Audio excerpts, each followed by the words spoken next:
My name is Mrs. Madi Partovi. And I'm Dr. Ryan Partovi. And we are co-owners of Aspen Wellness Institute. And our overarching commitment to the world is the end of human disease. It's really fascinating what we can do on the level of chronic disease and setting kids up with the best possible start to minimize their risk of chronic long-term disease as adults.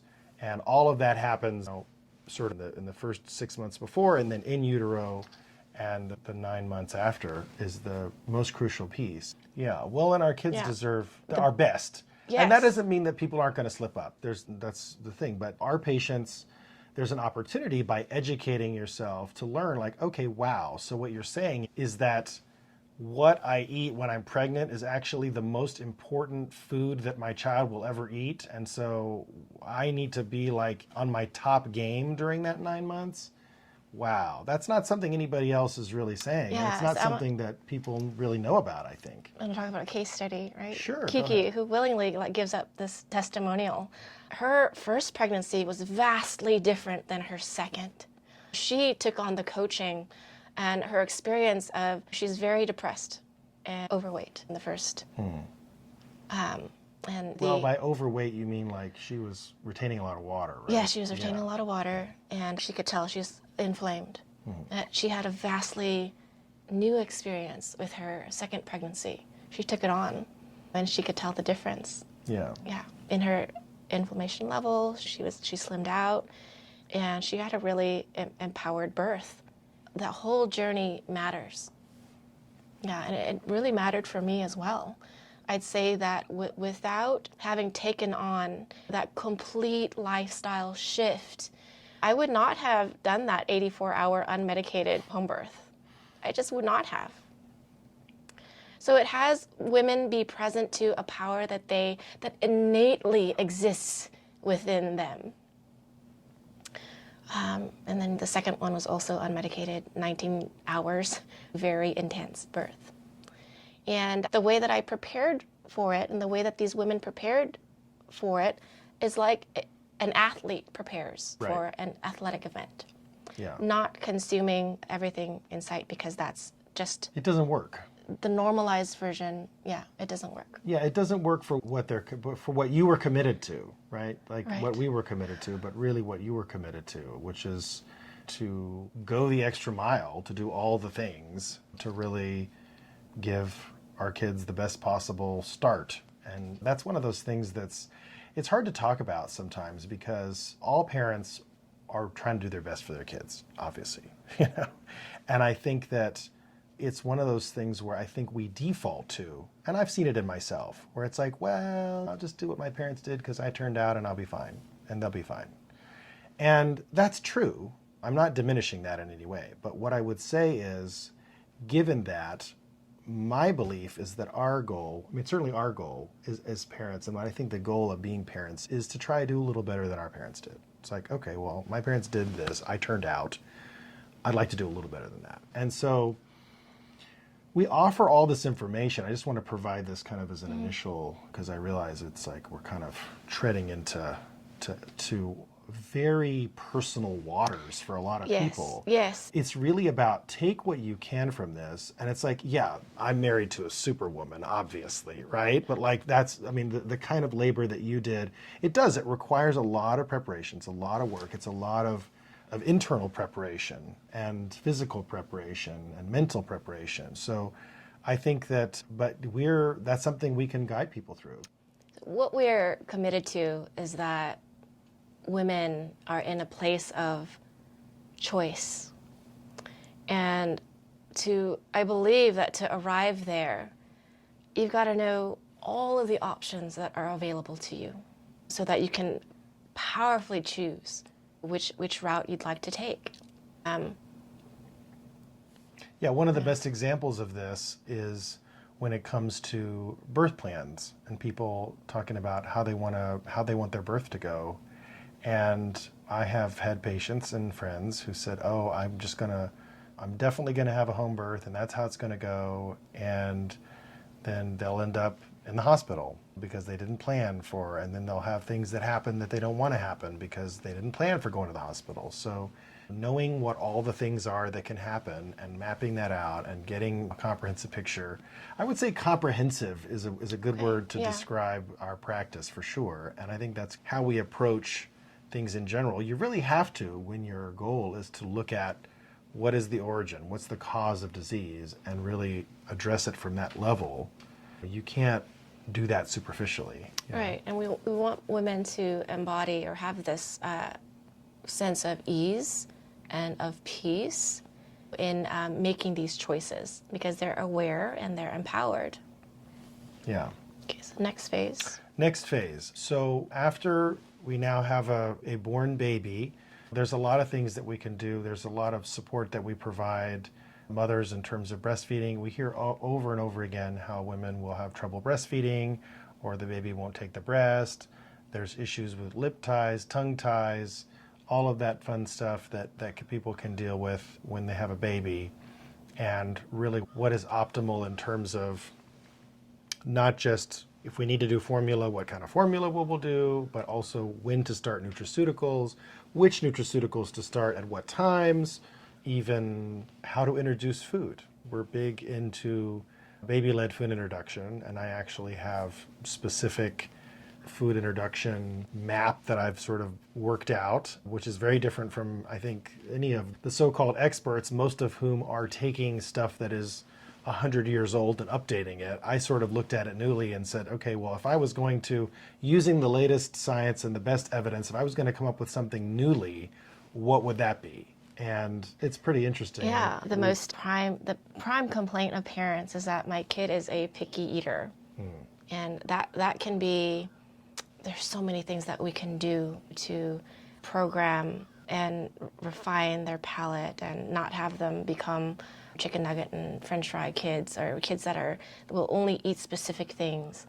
There are so many things that you can do early on to Yeah, and it's a lot easier to do it when they're babies, when they're 6 months and 9 months, 18 months old. And there's even as they get older, there's ways to introduce, on an average, to develop a new flavor, you have to introduce a food for kids 8 to 12 times on average. And with adults, of course, it's more than that. But I think a lot of parents will try a food once or twice. Oh, the kid spits it out, doesn't like it, they'll give up. And I mean, we don't do that. We don't recommend that people do that.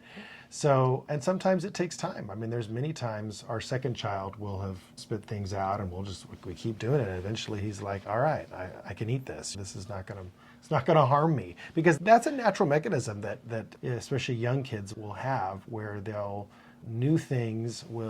reject it initially until they're sure that their body will like it. And that's so that they don't accidentally eat poison and die. So. And then I would say that as kids continue to grow, especially we're talking here about little girls, I think that there's a lot of issues that can happen around making sure that girls, I think one of the most common misconceptions is that girls need less protein or they maybe don't need as much iron. And I think that's actually a misconception. And I think that a lot of times girls to be healthy really need more of those things. And yeah, boys probably need more vegetables, but I think that making sure that they're getting the proper nutrients and the proper nutraceuticals that are specific to them becomes even more important as they start to enter puberty and go through that process. And one of the things we're seeing a lot lately is precocious puberty, and there's actually specific nutrients that can be associated with that, either too much or too little of certain things, and so girls going into puberty sooner, and there's actually interesting lifestyle factors that can impact that, and there's a lot of endocrine disruptors in our environment, different chemicals, compounds that are found not just in food but also in common household items that can be a factor there. So really helping to deep dive. I mean, if there's any kind of issue that girls are dealing with as they grow up and mature, that's something that we work on with parents and kids. So yeah, I think that with puberty comes a lot of hormonal issues around things like PMS, PMDD, which is a more basically severe version of PMS. There's a lot of hormonal fluctuations, and there's a lot of ways we can kind of get up under young women and support them through that process so that it's less of an extreme experience. It's going to be a it's going to be a process either way, but there's absolutely ways we support young women in going through that process so that their hormonal system can kind of function the way it was originally meant to function versus with all of the different xenoestrogens and other chemicals that can impact that process negatively. And I think one of the things that's literally come up in the last 24 hours is questions about birth control and how the hormonal birth control affects not only we have now evidence that hormonal birth control affects the kind of men that women will want to date. It will affect their mental state, their mood, the way that they approach other people. It affects there is some evidence that I think is emerging that basically shows that it can, in certain women especially, impact their long-term fertility. And so we try to shy away from the hormonal forms of birth control and look at alternatives. There's some really great non-hormonal alternatives, which we get into in our practice. But I think that's something that's kind of a unique lens that we put on that kind of also deals with looking at the long term and wanting to make sure to preserve the fertility of young women as they get into adulthood. Yeah. Anything else you want to say about the teenage years? Or yeah, those years are so tender and challenging, and to have a teenager come to us via their mom or dad at the effect of these things that might present as severe mood fluctuations or acne, and they're already struggling with who they are and who they're creating themselves to be in life. And we can absolutely be up and underneath them at this phase of life and have them functioning optimally. Yeah. Yeah.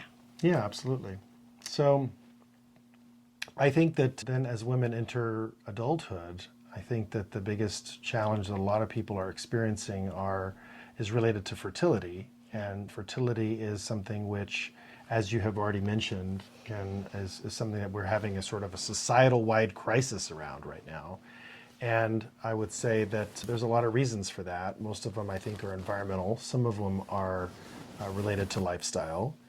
But yeah, I think that we go by it and we address these things one layer at a time. And a lot of times fertility is about peeling back an onion, essentially, of the different elements that can affect fertility, and optimizing the fertility is something that is a huge part of our practice. I mean, yes. Fertility, and maybe you want to speak about that, and then I'll jump back in. Even though a woman may not be ready to have a baby for another 3, 5, maybe a decade, the time to start going to work on your fertility is now.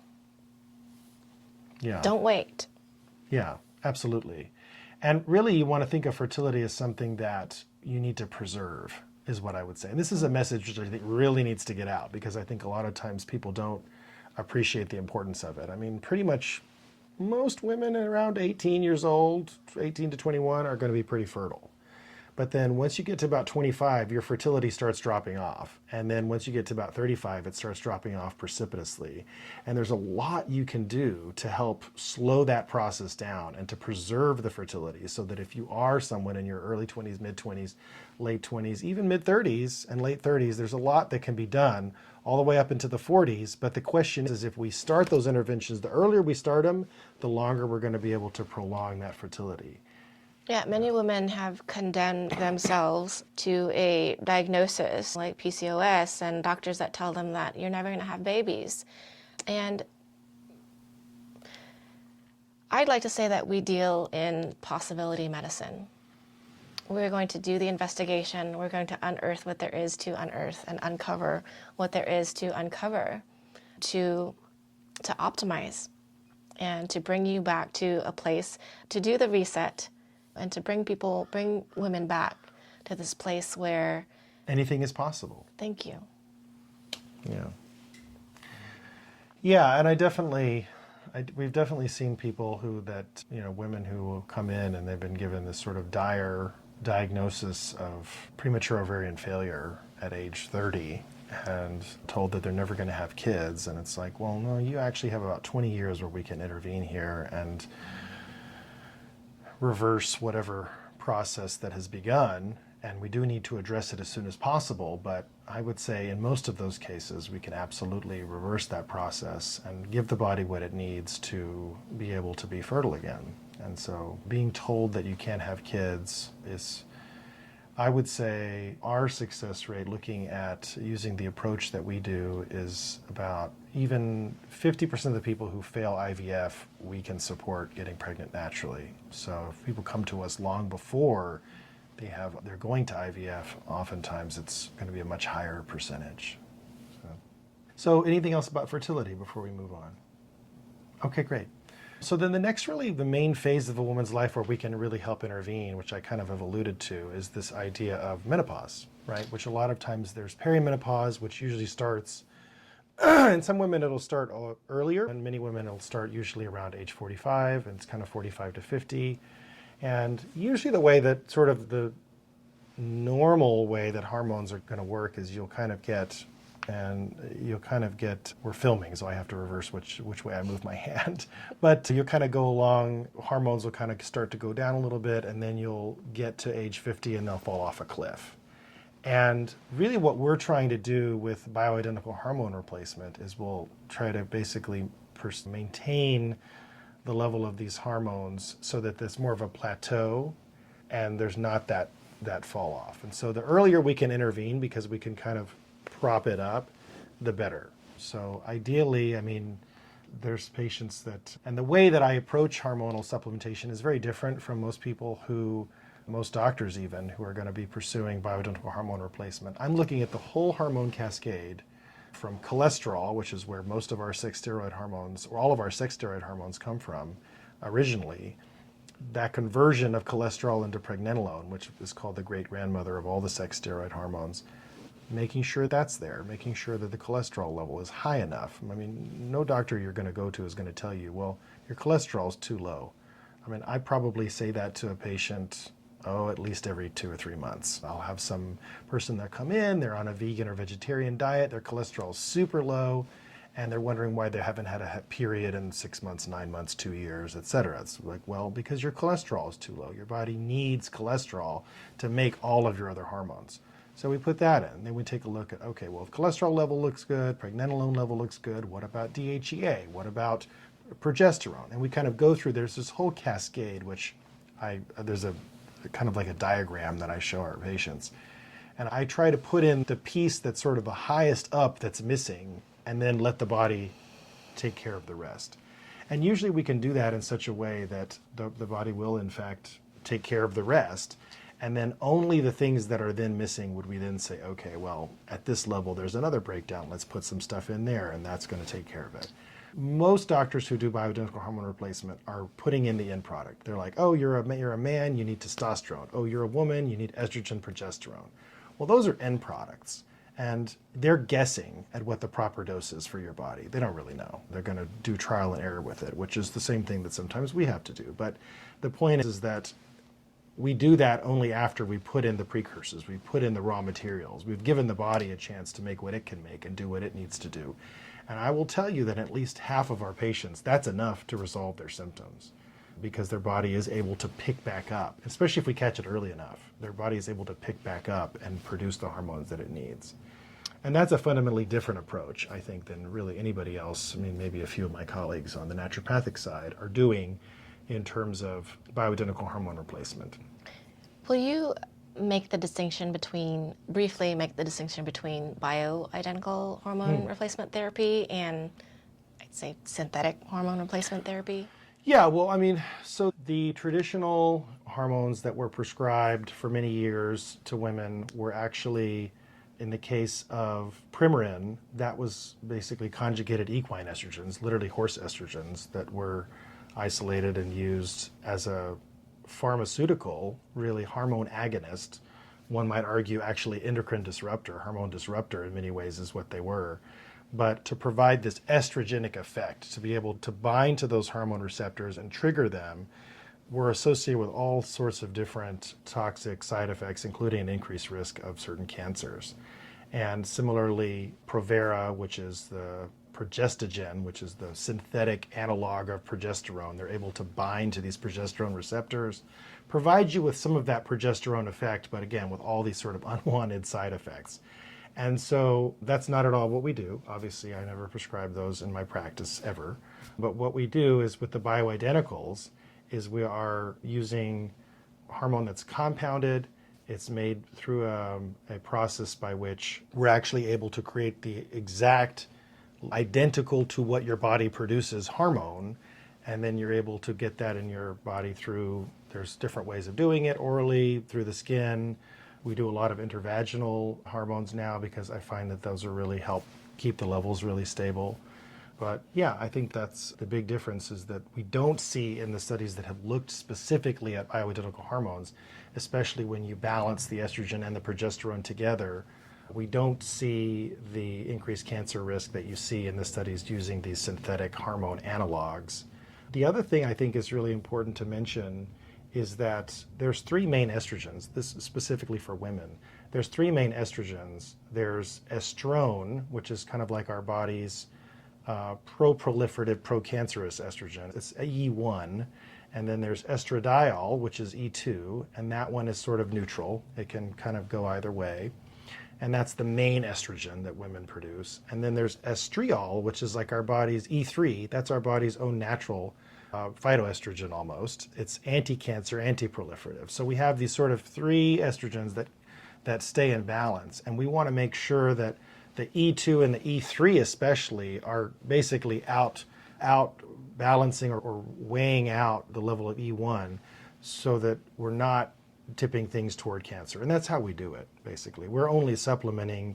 We'll do 20% E2, 80% E3, so that we're really putting a lot of weight on the anti-cancer, anti-proliferative part of the scale to balance out. And we want to keep that ratio between E1 and E2, especially at like a 1-to-1, or even, ideal would be 2-to-1, but if we can at least get it to 1, then that's good. But sometimes it's not always possible, but it just depends on the person. So moving into the sort of, I would say 65 and up range, although there are people who obviously deal with chronic disease sooner than that. At the latter portion of life, where our practice really comes into play is looking at complex chronic disease, and not just from a treatment perspective, but also a preventive perspective. So certainly if we can work with someone, the younger we can work with someone, the better we can work on prevention, so the point where it's like you don't get complex chronic disease. But if you do have a complex chronic disease, you come to us, that's really, I would say prior to COVID, that was the primary focus of the practice. And I think remains really an area that's my prime area of expertise in addition to fertility. And that's really the lens through which I viewed the COVID experience, and it's the lens through which I view all the preventive stuff that we do. It's like, well, if we can do all this preventive stuff, then you never get a complex chronic disease, then that's a win. But I would say that... Yeah, I'm going to jump back a little bit. You've Sure. done all the cancer screenings on me and a lot of our patients. So cancer screening is something that we do that really, I don't know anybody else is doing that, but we start doing that at age 40, we get a baseline, and then we're rechecking again at 45 and then 47, and we kind of do every couple years until 55, and then we start doing it every year because that's when cancer rates start to really go up. And it's wild to me that more doctors aren't doing that, but I understand there's a concern around cost, but it's like, well, what's the cost of regular screening where we can catch cancer at sort of like the precancerous stage and then treat it and then see those tumor markers come down, and then maybe we've short-circuited and avoided an entire course of cancer for a patient, versus waiting until they have this clinically significant tumor that now has to be irradiated or use chemo or cut out. I'd much rather catch it at the microscopic stage, or at the stage where it's the size of a pinhead, so that we can treat it predominantly naturally now with some repurposed drugs, which is something that we're doing as well. Yes, to me, it's about extending the life of, say, a woman, a grandmother, so that she can be there to experience the life of her grandchildren. Yeah. And I think that the interesting thing about the screening is that that's something that we've added in with really all of our wellness plan patients. I mean, it's not something that we're charging any extra for. So I think that's kind of our general approach. We've been talking about doing some of these things as a standalone, but it's more of like people that come in, we typically, whatever I learn, whatever new things we're doing, we just add it in. It's about what has integrity for us as a couple running a medical practice. What has integrity for us? Yeah. And I think that ultimately we have, I mean, the latest thing that I'm been excited about is the new AntiAging Protocol, which which I've been learning about, and we're about to we haven't technically launched it yet, but it's something where there's a combination of both natural medicines as well as pharmaceuticals that have been shown in some really interesting models to extend human health and life. And I think what's fascinating about it is that it is cutting edge, and it's something that it's also evidence-based, and it's something that is approachable, that anybody can implement, and that will have effects at preserving fertility, like we've already talked about, but also forestalling a lot of the negative consequences of aging across the lifespan. And we've seen some pretty amazing results in individuals who are in that final portion of life, as I mentioned, in terms of helping to reverse a lot of the chronic issues that they're dealing with. So, thank you for your generous listening. I am Mrs. Madi Partovi. And I'm Dr. Madi Partovi. And we are Aspen Wellness Institute.